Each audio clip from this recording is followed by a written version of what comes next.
Historia de la Filosofía, por Nicolás Abagnano, volumen 1, 329, parte tercera, Filosofía Escolástica, capítulo 23, el Ocamismo, 325, el naturalismo en la escuela ocamista.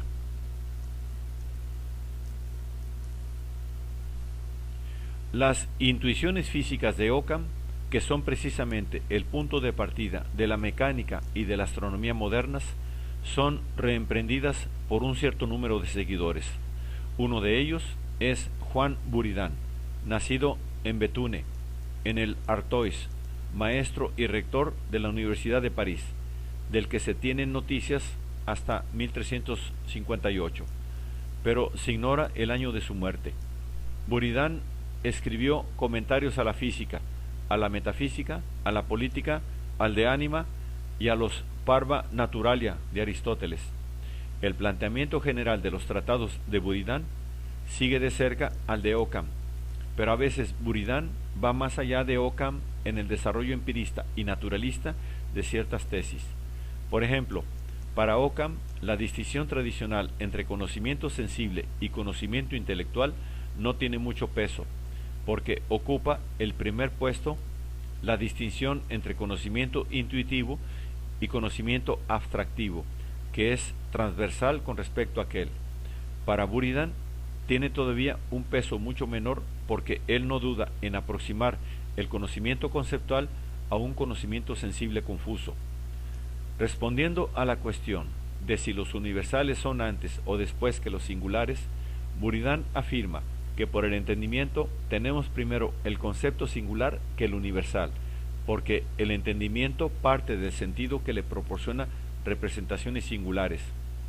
Pero inmediatamente después reconoce que por el sentido del universal procede a lo singular, porque el conocimiento sensible confuso es antes que el determinado y preciso, como cuando ocurre que se ve de lejos un objeto que no se llega a discernir y que por lo mismo es confuso o universal, ya que puede ser un objeto cualquiera, y que luego se va haciendo cada vez más determinado hasta llegar a ser singular cuando puede ser percibido claramente. Esto no es más que un modo de expresar la superioridad del conocimiento sensible sobre el intelectual, en cuanto que sólo el primero es el instrumento para llegar a las cosas en sus determinaciones electivas, y es el punto de partida del mismo conocimiento intelectual.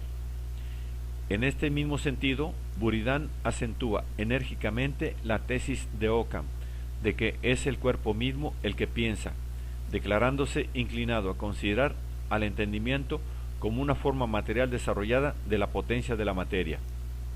Igualmente acentuado está en la obra de Buridan el interés por la física considerada como ciencia empírica. A él se le atribuye el mérito de haber sido el primero en sospechar el principio de inercia en la llamada teoría del ímpetus, formulada a propósito del movimiento de los proyectiles. Este movimiento era una especie de escándalo para la física aristotélica, que admitía el principio de que un cuerpo puede mover a otro solo por contacto. Ya Occam había opuesto el ejemplo de la flecha y de cualquier otro proyectil al que se comunica un impulso, que el proyectil conserva sin que el cuerpo que se lo había comunicado le acompañe en su trayectoria. Había de esta manera entrevisto el principio de inercia, fundamento de la mecánica moderna. Buridan recogió esta doctrina y la aplicó también al movimiento de los cielos. Estos pueden perfectamente ser movidos por un ímpetus que les ha sido comunicado por la potencia divina, que se conserva porque no se disminuye o destruye por fuerzas opuestas, y esto hace inútiles las inteligencias motrices que Aristóteles había admitido precisamente para explicar el movimiento de los cielos. La astronomía moderna nacía así de la escuela ocamista. El nombre de Buridan está ligado al famoso ejemplo del asno, el cual, puesto entre dos haces de heno, morirá de hambre antes de decidirse a comer uno u otro de ellos. Tal argumento no se encuentra en las obras de Buridan y no puede encontrarse en ellas porque es una reducción al absurdo de su doctrina. Pero tal doctrina le da al mismo, en efecto, el punto de partida. Buridan sostiene, en efecto, que la elección de la voluntad sigue necesariamente al juicio del entendimiento, entre dos bienes, uno mayor y otro menor, que el entendimiento juzga evidentemente como tales, la voluntad se decide necesariamente por el mayor. Pero cuando se trata de dos bienes iguales, que el entendimiento reconoce con evidencia por tales, la voluntad no puede decidirse por uno ni por otro. Entonces no hay elección. Esto es precisamente el caso del asno. Con esto, por otra parte, Buridan no pretende negar la libertad a la voluntad humana, sino que la voluntad, en presencia de un juicio evidente propuesto por el entendimiento, elige necesariamente de un modo determinado, y es libre solamente en el sentido de que puede suspender o impedir el juicio del entendimiento. Nicolás de Oresmes estudió teología en París y murió siendo obispo de Lisieux en 1382. Tradujo al francés en 1371, por orden del rey Carlos V, la política, la economía y la ética de Aristóteles. Compuso en francés varios tratados de política y de economía, un tratado de la esfera y un comentario a los libros del cielo y del mundo de Aristóteles. Compuso también en latín tratados de física. Su importancia en el campo de la economía política del siglo XIV es notable, pero es todavía mayor en el campo de la astronomía, en el cual es un director precursor de Copérnico. Bastará aquí aducir los títulos de 4 de sus 2 capítulos del comentario del De Coelho. 1. Que no se podría probar con ninguna experiencia que el cielo se mueve con movimiento diurno y la tierra no. 2. Que no se podría tampoco probar con razonamientos. 3. Diversas buenas razones para demostrar que la tierra se mueve con un movimiento diurno y el cielo no. 4. Como estas consideraciones son útiles para la defensa de nuestra fe. Igualmente importante es la obra de Nicolás de Oresmes en el dominio de las matemáticas, donde se adelanta a Galileo y Descartes. En su escrito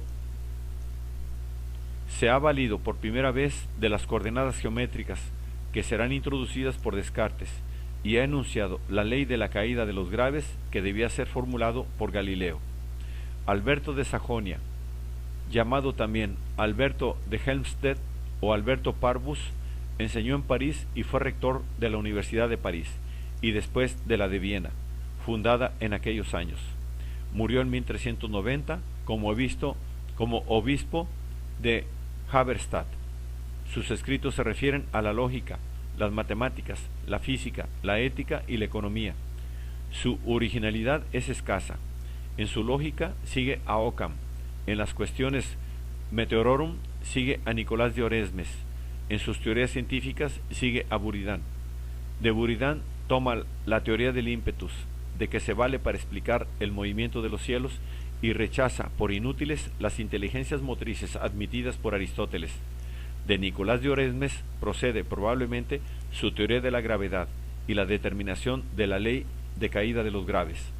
Se aleja de este último al admitir la teoría de Ptolomeo sobre la inmovilidad de la Tierra.